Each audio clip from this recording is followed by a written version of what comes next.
Hello guys and gals, me Mutahar, and sometimes I know people love nostalgia. People love for the days where things were nice and old. Sometimes I do too. Now, obviously, everyone loves Metal Gear Solid Delta Snake Eater, and I'm just gonna straight up say it. I think there is some fear going on. I think these critics are afraid to call out some really bad problems. Now, I'm just gonna be real. This game is not a free game. If you go to Steam right now, it's a $93.49 Canadian game, okay? So it's a pretty expensive affair, okay? I'm sure that, somebody who's like, man, I really want to buy a brand new game. Hopefully this game is perfect.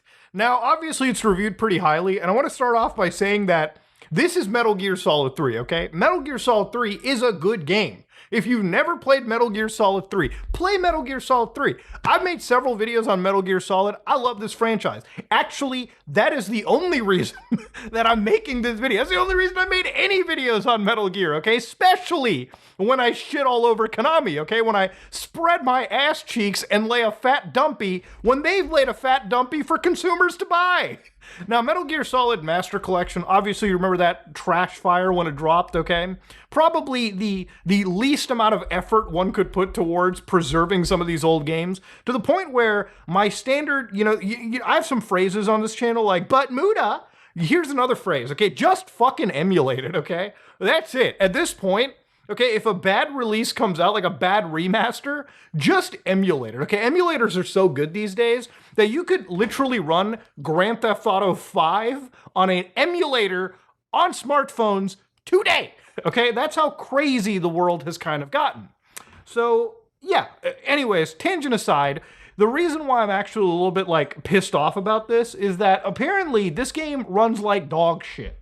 So I'm going to show you a clip of a channel. Now, I don't have access to the game myself. Konami's kind of handing the stuff out to press, but some people have got access and they've showcased some footage here. So this guy claims to have an RTX 3060. Now, why is the 3060 so important? Well, if you go to the Steam hardware survey, apparently the most popular GPU that I think people have is an RTX 3060. At least that's the highest percentage on the Steam hardware survey, okay? So this is the GPU that most people have. Now, this game looks okay, but if you can look carefully, this guy's running it at 1080p native DLA. So this is 1080p, okay? Just, resolution that's been around for a long time now. Low settings on a 3060. Now, if you go to the Steam page for this shit, what is the recommended GPU?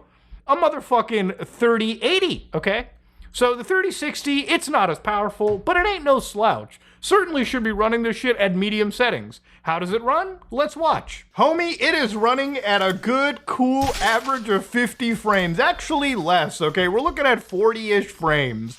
This game is lagging and having a time on a fucking RTX 3060. So again, you might be like, well, it's a PC version of the game, Muda, and it's also Unreal Engine 5. It's known to run like ass. And I kind of have to eat crow here. I talked about Unreal Engine in a video like a week ago. And, I want to kind of expand on it. I want to apologize a little bit to the Unreal Engine team because it's not that they've made a bad engine. It's just that some of the feature set that they've used and they've showcased, they're really good with it. And I've seen videos from Unreal Engine developers where they've shown you how to optimize things like Lumen and Nanite, where, unfortunately it seems some developers seem to be turning on these feature sets without properly optimizing, or at least, optimizing the game in ways where they don't have to use certain feature sets. They can do things the old-fashioned way. Optimization really is kind of a lost art. So I don't know whether it's the engine necessarily to blame, or it's a lot of developers that are not completely versed in the engine. They're just turning on features like software ray tracing, like Nanite, without properly optimizing it for every single scene or part of the games that they're working with to eke as much performance out. Now, if you look at this game, it's a one-to-one remake of a PlayStation 2 game. So for instance, this clip from the Rad Brad, so he had a full 3 hours of the game that he posted before it came out. He'll show you very quickly what I mean. So this is a very pretty looking game. I'm running it at 4K just to show you guys how good the textures look. It is definitely a good looking game. I'm not going to deny it. But see where this happens, where it fades to black and then it fades to a new area? It's because the game is literally split up in the same manner that the original, over 20-year PlayStation 2 release has actually been played out right. Now, Metal Gear Solid 3 Snake Eater released in 2004, making this game basically 20 plus years old, okay? So when the PlayStation 2 had to split up the levels, it's because the PlayStation 2 was a vastly inferior system to systems that we have now. You might be like, but Muda, the game looks really good. The game does look good. I showed you that it looks pretty okay. But it doesn't look better than, I would say, a lot of other games that are also releasing too. It's your standard average Unreal Engine 5 game. It doesn't look necessarily earth-shattering. It also doesn't look necessarily terrible either. But for a game that is running such chronically small maps, okay? The fact that we have performance issues with just the small maps combined with the limited AI that is already roaming through here, when this game actually has some real action, that's when it gets downright hilarious. So the guys over at Digital Foundry, thankfully, had a press version of the game, and they recorded a whole bunch of footage on the PlayStation 5 base and the Pro. And what I'm about to show you will absolutely shock you. I want you to watch this clip, and then we'll break it down together. Those explosive barrels all conspire to tank that frame rate during combat, and we're more realistically operating at between 30 to 50 FPS. I've taken the more run and gun approach in this case, but even sticking to stealth, this does sadly fall outside the VRR window on PS5. In comparing the two PS5 machines directly with a matched route, the base model is enjoying up to a +7 FPS advantage over Pro hardware. Every segment of— Guys, I think we are fucking cooked on release if we're gonna charge 80 bucks for a goddamn day one release, and somehow the more expensive PlayStation 5, okay, the more expensive one runs at a shittier fucking frame rate than the base model. So for some reason, according to the fellas over at Digital Foundry, what happened over here was the development team had rendered the game at lower than apparently sub 20p resolution and then upscaled it with things like PSSR. So if you're looking at this really quickly, okay, the performance mode for the PlayStation 5 looks okay. That's probably what I would play it at. You've got graphics mode that, you know, looks a little better, I would say, resolves better, but I ain't losing 30 frames. And then, of course, you got the Pro, which is like, holy Mr. Jenkins, what are my cataracts? No, you're watching the video at whatever quality you set it to. The game just looks that motherfucking blurry. So a lot of these games use things like dynamic resolution scaling, which like blurs the image to meet like a frame rate requirement. So let's say, oh man, the game is about to drop frames. Let's just drop the resolution so we can kill the GPU load and push more frames out. So you technically get that clean, consistent 60 FPS. So over here with the PS5 performance, this is just base stuff, at the lowest, the game runs at 720p. We are matching PlayStation 3 era here, boys. PlayStation 3 era. On a video game that doesn't even look that great. Remember, Death Stranding 2 just dropped, okay? I think I'm getting the call from the Konami assassins, but we'll hold off on that. I'll deal with that in due time. And then, of course, on the quality mode, the game jumps from, 1080p at the minimum all the way up to 1584p. So it is not a substantially good showing. And I'm just going to be completely real with you. I think this defense needs to relax. Now, I've seen a lot of people kind of misinform users, okay? Man, the PlayStation 2 version looked really ethereal. Soul versus soulless. The thing is, it's from like a re-release, like the Bluepoint re-release. Actually, the new version is pretty close to the original PlayStation 2 release. You still definitely do have that ethereal glow that you probably want in the original. But I would say that I do prefer the look of the original just because it matches more of the PS2 aesthetic. This kind of looks closer to, I don't know, something like a Gmod, like, fucking like loading screen at this point. But that said, I'm not here to get down onto the graphics. I'm here to talk about the performance issue. And that's a big problem, right? Like, look, I'm not going to say that Unreal Engine games are the big problem, but one of the things that I've been seeing that have absolutely blown my mind is some of the actual reactions, right? Like, Metal Gear Solid 3 on PS2 ran at 30 FPS, and nobody cared. And then also it's like, when I played Metal Gear Solid 3 Snake Eater on the PS2, it was 480i at 30 FPS. It's like a goddamn, like, Olympics with these people, all right? When I used to play games back on my Magnavox Odyssey, shit ran like fucking hot fire. Now, the thing is, I did load up the original MGS3 for this video on an actual original PS2, actually technically a PS3 with PS2 backwards compatible hardware.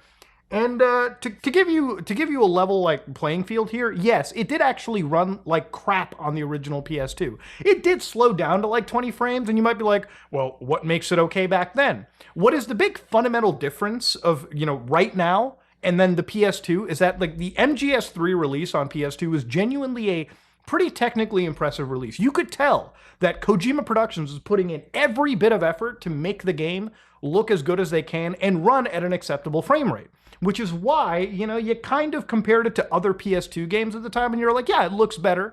Makes sense. It's like if GTA 6 dropped and, it dropped down to like 25 frames somewhere in downtown Vice City. I wouldn't complain about it because ultimately if the game runs mostly, fine, which the original PS2 release did, then I would look at what is GTA 6 doing and why are 95% of other games so far behind technically. I would give it a little bit of fucking leeway. It's common sense, people. It's like looking at San Andreas. Were there games that were better than GTA San Andreas back then, technically, like looks-wise? Yes. But were they also running 3 different cities and a feature set that Grand Theft Auto San Andreas provided that other open world games simply weren't? You have to look at things with appropriate context. When you look at something like Metal Gear Solid Delta, it's a game that looks okay, but it has the performance of something that would qualify to be GTA 6 on current hardware. Bros, we live in the day of 60 and to 120 frames per second. Maybe, just maybe, we should probably stop the 4K. Maybe like instead of the game being like 100 gigabytes in size with 4K assets it clearly can't operate with, maybe we should roll things back down to 1080p, maybe 1440p, just so we can start hitting 60 frames at a minimum. Maybe 120 frames per second. That would be the ideal spot. You ever played a game at 120 frames? Shit is locked down tighter than a drill sergeant's asshole. That is what we should be aiming for, at least when it comes to the smoothness of a video game, which, might I remind you, is the most important thing. If a game plays all stuttery like, it's gonna be annoying, which is why defending this isn't good. Look, I'm a Metal Gear fan. This isn't the same thing that hits me as it does like Silent Hill 2 Remake. Now, to give you an idea why, I would probably be more excited for this game if this was like a reinterpretation of Metal Gear Solid 3 where they really expanded on the world, made the game a little bit longer, gave you more options. But this is literally just the original PS2 release with an Unreal Engine 5 remake. Now, if that interests you, because yes, the quality of life features are there and moving around and you don't have to deal with that PlayStation 2 control scheme, which I would normally tell you to get over it, but some people can't, then yes, this release is fine. But as somebody that's played the original Metal Gear Solid 3 literally not even a couple months ago, it is just the same PS2 release. And that's why my excitement isn't all the way there. Like Silent Hill 2 and Silent Hill 2 Remake are vastly different experiences. And you can play both of them together. It's like playing the remakes of Resident Evil. Like, yeah, you could play Resident Evil 2, 3, 4 Remake, but you'd be missing out on the original PlayStation releases, the original releases of those games, because there's vast differences between how they play, what world is in there. But this is literally just the PS2 version of the game. And somehow they decided to copy all the performance issues that came with the PS2 all the way over to the fucking PS5. And that shouldn't happen. For an $80 release, this shit should run smooth. And look, I'm somebody that wants more Metal Gear stuff. And I think they were talking about having more Metal Gear games in the future. And, even when it comes to remakes, would I love to see them remake the original MSX releases? Absolutely. Maybe even Metal Gear Solid 1. Maybe. But this is not a good sign if they're willing to release this. And I feel like a lot of the gaming media is like totally jerking them off by giving them 86 out of 100. One thing that I wanted to include in this video too that really blew my mind was obviously the original voice actors were coming back, and just to show you the level of how much it seems like in some aspects they didn't care. They had to redo lines because obviously they changed the menu, the game console was different, and I believe they redid some of these lines for things like the Nintendo 3DS and other re-releases. But just listen to this YouTube poop ass like shit you'll hear about like Delta. Just watch this. Choose weapon from the backpack. Your available weapons will be displayed in a list on the screen. That might be one of the worst audio cuts that I've ever seen to slip together a line that made sense. Like, brother, the voice actor for Major Zero, I believe, is still alive. I don't even think they would be opposed to doing like a line for MGS Delta. Why can we not put any of that effort towards it? It's baffling, man. It's crazy. If this was a Bethesda game, if this was a Ubisoft game, if this was any other game, if this was like well, maybe not a Nintendo game, they kind of get away with whatever, but Nintendo doesn't have this issue. Nintendo, for the most part, runs well within the context of their hardware and the game that they're producing. This, if this was released by anybody else, if this wasn't Metal Gear Solid 3, I guarantee you this shit would get panned in the fucking reviews. And the fact that it's not getting punished for this is insane. You know, looking at other Metal Gear games, like, I'm not saying that Kojima being involved was like a need, but like, you know, if you look at previous Metal Gear games, they were technical showcases. MGS4, when it dropped, blew my mind in 2008. Metal Gear Solid 5 Phantom Pain still looks amazing to this day. Runs on the Fox engine, which from what I understand is hard to work with, but it runs at like 60 frames. Runs at just a perfect frame rate. This is a 2025 PC release that is capped at 60 frames for some reason, no ultra wide, especially considering that modders usually patch this shit in within minutes on release. This is a very bare bones release, very, very improperly done, very unoptimized, and for some reason people are okay with it. And you might be like, but Muto, why not just wait for a day one patch? And that's true. Maybe I could wait for a day one patch, but I don't even know if that day one patch is going to fix it. The only saving grace here was Konami was honest and nice enough, which I have to really give credit for. There's a lot of developers out there, Mind's Eye, I'm looking at you, the guys who made that literally will just release shit day one and try to hide the fact that poor performance exists. These guys at least gave their game code out to people like Digital Foundry, and they were the ones to show that if you're going to buy this, just understand that literally no thought was put into optimizing a release. If it runs this bad on the PlayStation 5, PC users beware. But yeah, would I want to recommend Metal Gear Solid Delta? Absolutely, I really do. You know, I was going to make one of those videos where, like, you know, when Resident Evil 4 Remake came out and I uploaded a whole 13-hour video that day? I wanted to do the same with Metal Gear Solid 3, just like record the whole game in one straight shot, especially considering it literally is a one-to-one remake, and if it plays like MGS5 even slightly, I could speedrun this in my sleep. I could play through that game and have a good time. But for performance like this, I think anybody should be hesitant before spending their fucking $80. Ladies and gentlemen, if you like what you saw, please like, comment, and subscribe. Dislike if you dislike it. I am out.